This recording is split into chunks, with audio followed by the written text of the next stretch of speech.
Avant les élections de mi-mandat de novembre, sa relation avec la Russie est un de ses points faibles.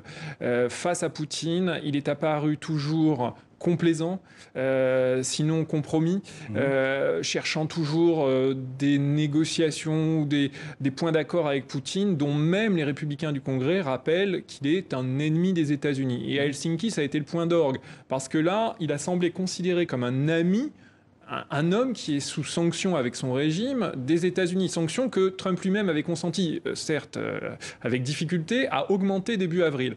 Donc c'est vraiment une de ces grands de faiblesse avant novembre, c'est cette relation avec la Russie qui est même mal appréciée dans son camp. Et certains même disent que Poutine le tiendrait par des vidéos compromettantes d'il y a plusieurs années qui se seraient passées à Moscou.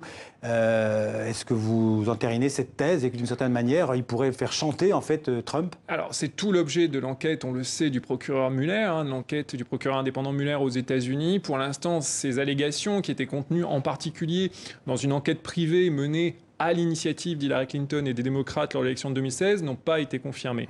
Mais il est certain qu'il est très étrange que, sachant toutes ces allégations, ces accusations, Donald Trump se comporte de cette manière aussi complaisante avec Poutine. C'est vraiment très étrange. Après, on ne peut pas aller plus loin.